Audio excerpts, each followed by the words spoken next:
the crowd goes, "Ah!"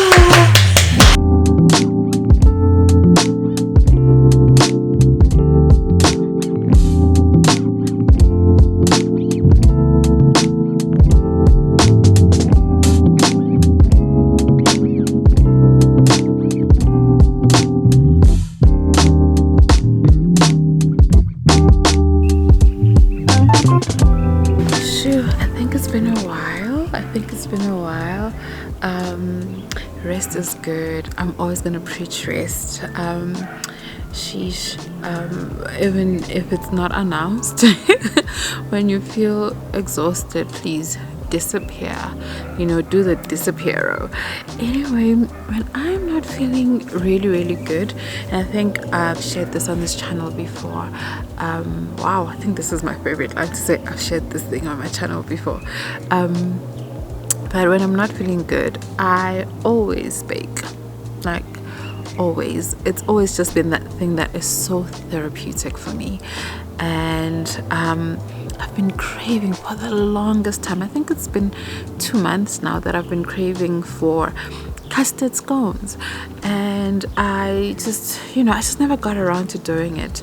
And today I was like, no ways, I need to get out of a funk. I really need to get out of a funk. And so I just took whatever was there and I made the scones. Okay guys, so in this bowl we have 10 cups of self-raising flour. You know me and self-raising flour, love it. And right now I'm going to add 550 grams of butter. Okay, and then I'm going to work it up and add the rest of the ingredients.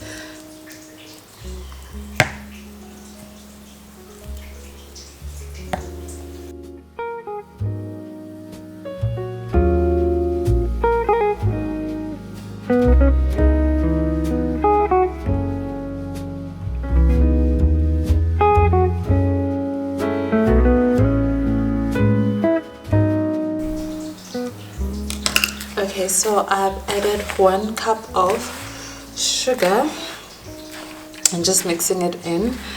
Actually I put 1¼ cups. I'm usually one to love their scones very sugary, but I think as I'm growing up and growing older, I'm leaning towards less sugar. So my kids are gonna be surprised a little bit that instead of 2 cups of sugar today we did 1 1/8 actually. I think one day I'll do 3/4 of sugar. And then after this I'm just gonna add in the wet ingredient, custard. This one was on sale, so yeah, doesn't have to be what you used to. What do we call it? Ultramel. Doesn't have to be ultramel. Got the generic Pick and Pay one. And 1 cup of amasi.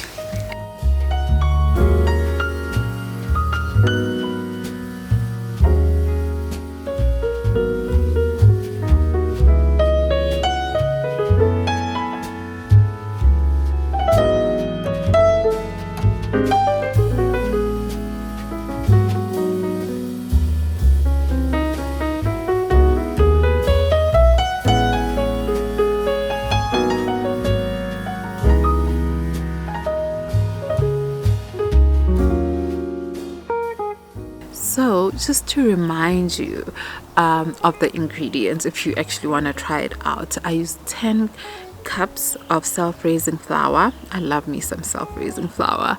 And 1/8 cup of sugar, 550 grams of margarine. You can use butter if you fancy. And then we added the wet ingredients, which were 4 eggs, 5 mils of vanilla. I always make sure that I go a little bit overboard. I think I'm a vanilla addict, but also I love me some what's that, lemon essence. Oh, I love it. I don't know where mine went. I was going to use that today. But then yes, 5 ml of vanilla essence. And then what else? Oh, 1 cup of amasi and 1 cup of prepared what you call it, custard, because we are making custard. We are making custard scones. Yes. Yeah, that's it.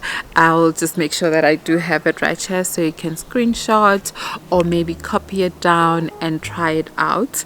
But yeah, that's it. That's all. That's one of the things that I don't like about baking now. I don't know why, but I like everything else until you add the wet ingredients into the it's into the dry, and then you have to go in with your hands. Like, it never used to bother me, and I think I heard I was watching someone's video. I'm not sure if it's Sia, because she bakes a lot, but I was watching someone's video and she said the same thing, and I was like, you know what, that's me. Like, that part for me, it kind of like it's like all the slime from the eggs. I don't like it anymore. But when, like, you can't, I don't bring out my beater for like what do you call that, mixer, man. I don't bring it out for scones, so I have to go in with my hands. Ooh. But yeah, it's a bit. The other day, I just went in with my wooden spoon until everything was mixed up together, and I added a bit of more flour just to make it a bit, the consistency. But when I really want to make super soft scones, I leave it as is, like as wet as it is. I just work around it, make sure that somehow I'm able to cut it up into like cute little circles or whatever shape I want, squares, circle, whatever, flour, and just put it in there, and then they come out super soft. But when I don't care for the softness, I will add the flour, so so the consistency doesn't like stick on me.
Oh my goodness, they came out so good.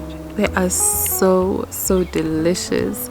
I know people like to bake like 5 cups and stuff like that. For me, I feel like I can't do that. My 2-year-old is super duper obsessed. Like, my 2-year-old is obsessed with cookies and baked goods. And we were just saying how like he is, because I love to bake. I think the only thing I can't bake, well, something that I'm not good in, like, not that I can't, but I'm not really good at, it's cakes. But last week on the 5th of June, it was Nyeleti's crown birthday, I cannot believe this. I cannot believe that she was turning 5. It was her crown birthday, and you know how it is when you have to make cupcakes and buy a whole lot of cupcakes and stuff for friends and stuff like that. And I just decided that this year, for the first time, I was gonna bake those cupcakes. I baked them from scratch, guys. No. I baked them from scratch. I will share later the my cookbook, my baking book that I use, because I don't have it with me right now. But I baked them from scratch, and they were super duper delicious. I mean, they tasted professional. You know, I was very proud of myself. My kids were proud of me.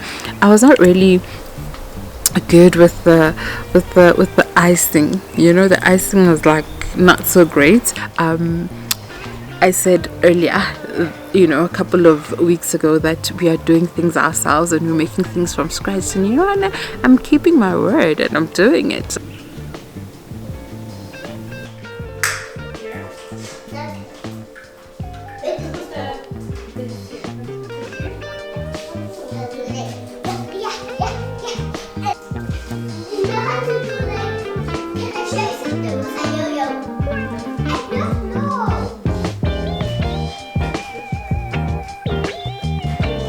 Yeah, but I told you guys. I told you. It's your fault.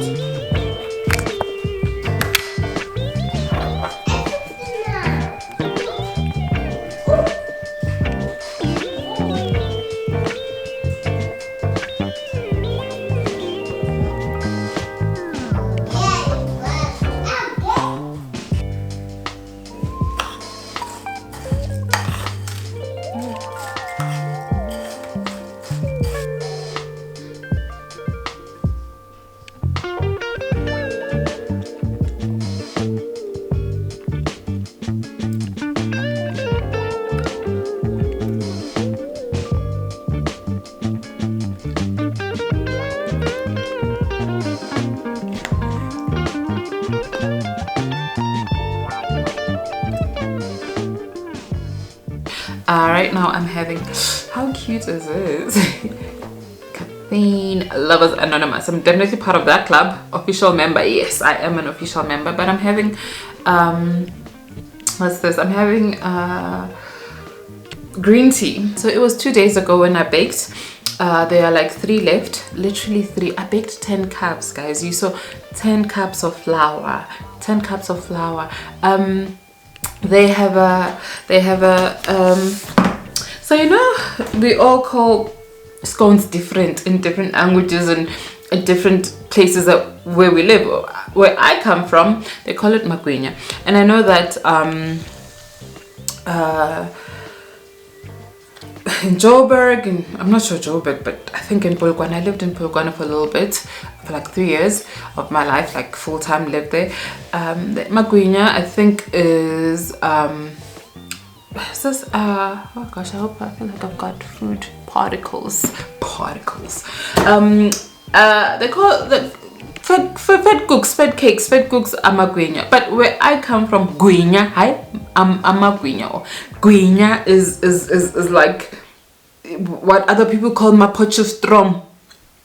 Like, we all call it different things, but we call it magwinya. And my kids, because they are always back home, where I grew up, you know, every time they come back and I call them scones. Oh, mommy, they're not scones. It's magana. Look, I hate the way they pronounce it. And look, it comes in different pronunciations, enunciations. So there's someone who calls it magana, and then there's someone who calls it magina. And then the 2-year-old, mommy, give me magina. You know, I don't know where it went from gwinya to gena, you know. But yeah, they kept on saying gena, gwena. Baked it the day before yesterday, and last night when I went to sleep, there were only 5 genas left. 5 genas left. So I don't know if there's anything left now. I'd love to bake for them again, but oh, the trouble of washing up. But anyway, this is the book I was talking about. Let's just see the complete baking. It says classic recipes and inspiring variations to hone your technique perfection. Definitely recommend. Got this like 2 to 3 years ago at Exclusive Books. It is thick, okay? It is thick. And I've tried a couple of recipes here. One of the recipes I tried was the lemon cheesecake. Oh my goodness. perfection. It tasted really, really good. And then the cupcakes I made for baby girl's birthday, got the recipe from here. The best cupcakes I've ever made. Like, I've never made cupcakes, I've always just made muffins, but whoo, fluffy like a cake, man. It was perfect. It was perfection. With or without icing, it tasted good.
This week's book review comes from Khalid Hosseini, A Thousand Splendid Sun.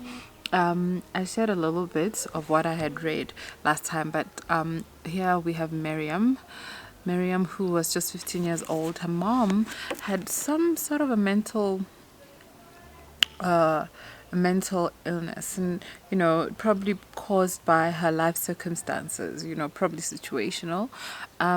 But her mom was just, I thought she was a bit too rough on Miriam, but with reason when you think about it. So her mom ends up unaliving herself, and so now she has to go live with her father, and the same father that kind of like exiled them because she was an illegitimate child, and his wives were not and I said wives, not wives were not accepting of Miriam. So now Miriam and her mother were exiled, and now all of a sudden Miriam's father has to take Miriam in, and obviously it's not like just now that her mom has unalived herself she's gonna be accepted. So she's not accepted, and so they they organize for her to be married off. She's 15, she gets married off to some 40-year-old man, and obviously it's just, and at first I thought, she's gonna start having a family of her own. She's gonna know how that feels like. And in the beginning, it looked like it's going to be good.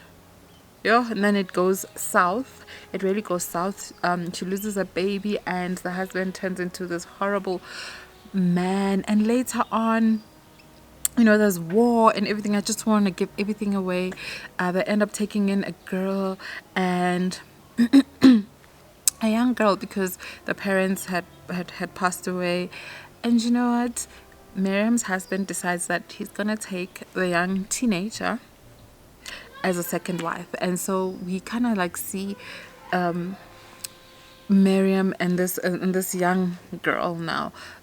We see their relationship start off as super rocky, because obviously now Miriam is treated like real trash and being beaten up for everything is blamed on her. She's just like this little thing that this husband now hates, but they form a bond, and my goodness gracious, please read the book. They form this bond, and they end up just kind of like looking out for each other, trying to break away. And this is during like the Taliban, and where women are not allowed to do things, so you can't just be walking around with no man with you.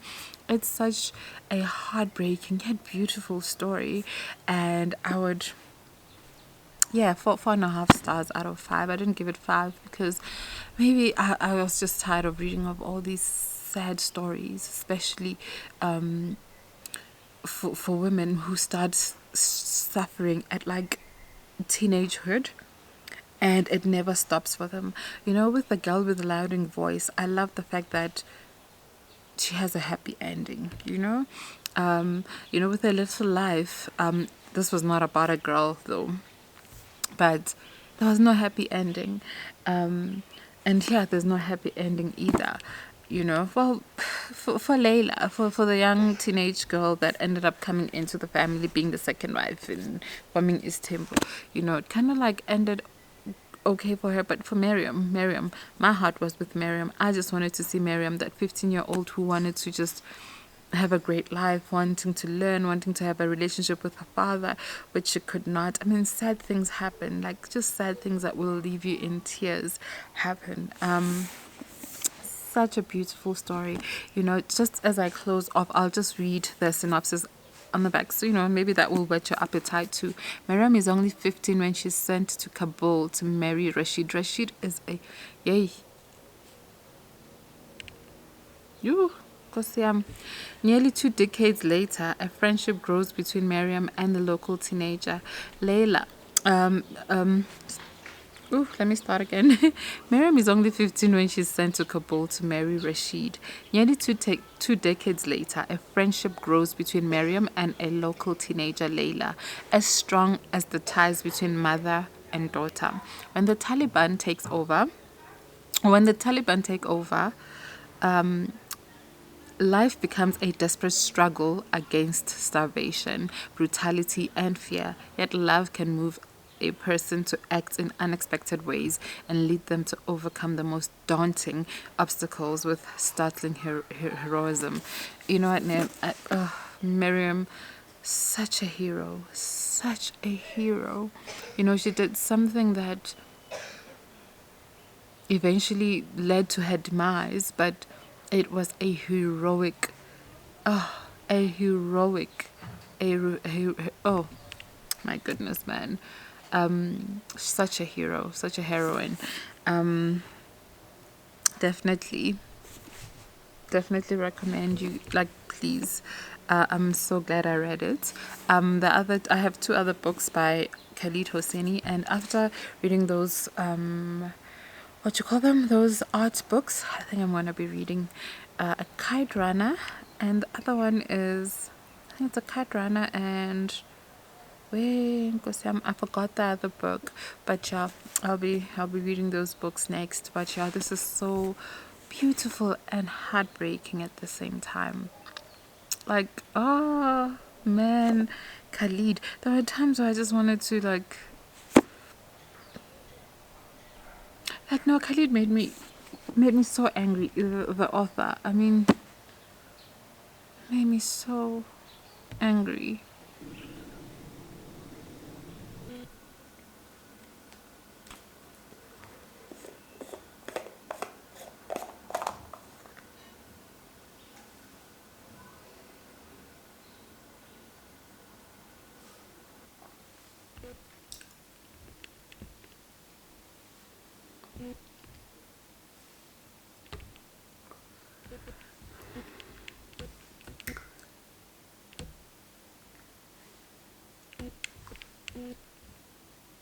Sometimes it feels like a misty rain that gently touches my soul. That gently touches my soul.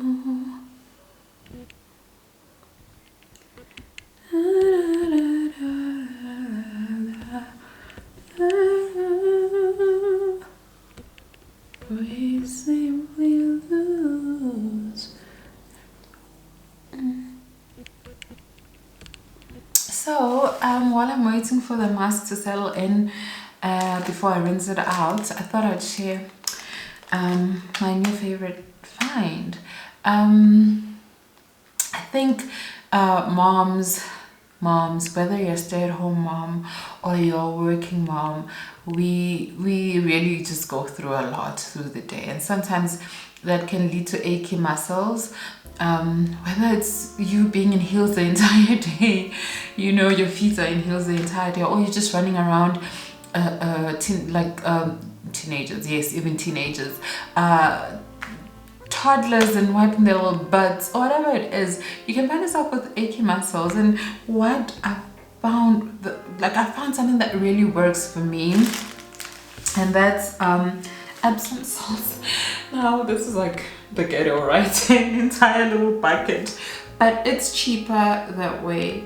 It is cheaper that way. Epsom salts, this is the plug. The ones that I used at first that really were just perfect, but I just couldn't keep up with them. Other ones from well, I got it from Discam.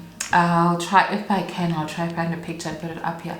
But for that like 1.5 kilogram or whatever, like a couple of handfuls, it's like 190 rand, and that's just too much for a week's worth bath if you are gonna use it every day. So, you know, this is much cheaper. It's like 100 bucks for like an entire bucket, 2.5 kilogram, and you can use it for quite a while. The greatest thing, if you can afford the 190 rand one, it's that it's got they have one that has lavender. Oh, it will just transform your bath to like, because you know the lavender smells so great. But I've been thinking maybe I should just buy, like, you know, the little bottles, like 30 rand, 60 rand, whatever, of lavender, and just, you know, try it out and see if it works out, you know, and just mix it up and see if I can't make my own mixture. And next thing, it's bombing in the bath. Maybe I'm mixing chemicals and there's explosions. But yeah, oh, it works for achy muscles. But I've got sensitive skin, like seriously sensitive skin, and this part is extremely sensitive. I can't just use anything on my face, and I know that. And so I wanted to immerse my whole body into the water, and I somehow mistakenly put in my chin, and that's why I've got the zit over here. Do you see that? Like, I'm not a ZT person, as you can see that. Don't really have pimples. The only stuff that's on my face is freckles, and I just don't know what's happening. I think there's a bit of pigmentation there, hyperpigmentation. Yeah, I got it when I was pregnant. It just never went away. Scary. I need to do something about that. But generally my skin is super clear. But I dipped this part, immersed, like as I was trying to immerse my body in the water, my chin mistakenly went in there. So that's how sensitive. And I was like, oh no. And a day or two afterwards, I had a couple of zits, one left. I do not squeeze my zits. I hardly get them. I get them when I'm trying a new product, or it's, you know, something that just doesn't agree with me touched my face. But I don't, because I don't want them leaving marks. I'm okay with my freckles, but let's not get other marks. Oh, it's getting all sticky on my face. I'm gonna wash it off, and I'm gonna take my my Epsom salt bath. Look, this bucket doesn't look it's not aesthetic at all. It's not pretty. It does the job, and it's affordable. It does the job, and it's affordable. But if you wanna be fancy, go to Discount and get those ones. They will last you, like, just for the lavender, I guess. Just for the lavender. I searched for lavender on Take a Lot, and they had this bottle. It was 350. I'm like, ain't no way, ain't no way, ain't no way. Anyway, let me take my bath. Yeah, let me take my bath. Let me just take my bath.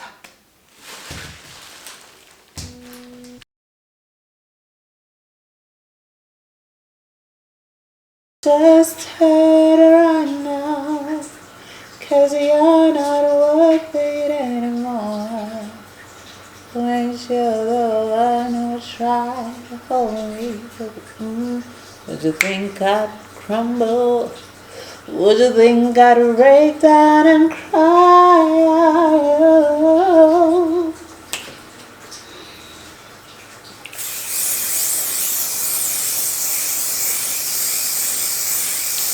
Do you believe in fairy tales?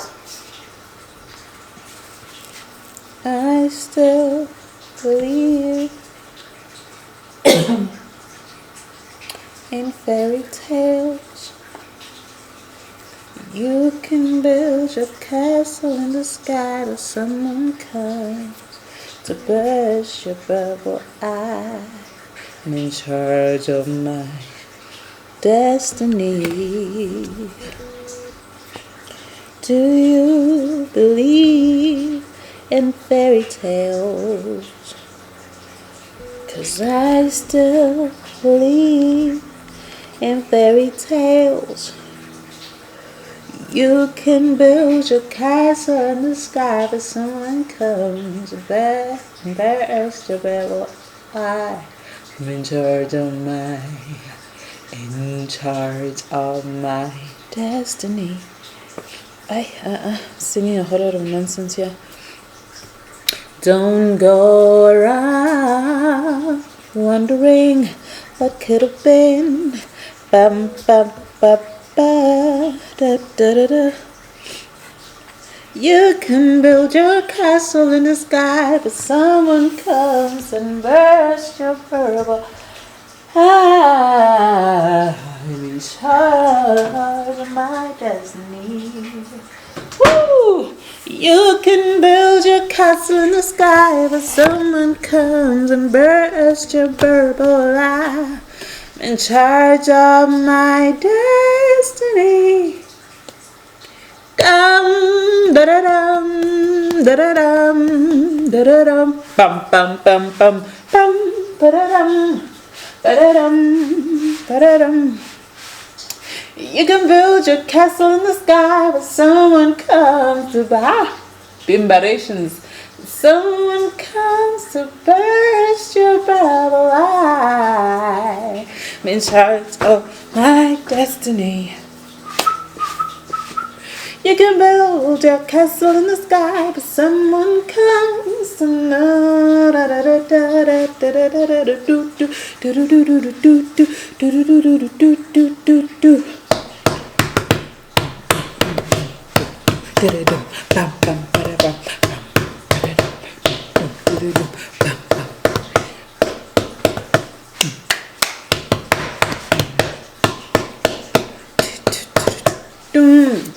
In charge of my destiny. Oh, you can build your castle in the sky, but someone comes and bursts.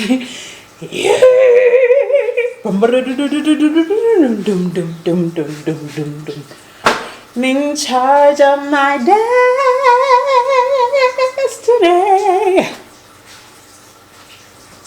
And the crowd goes, wow, that was decent, honey, giving it her best, and whatever comes afterwards.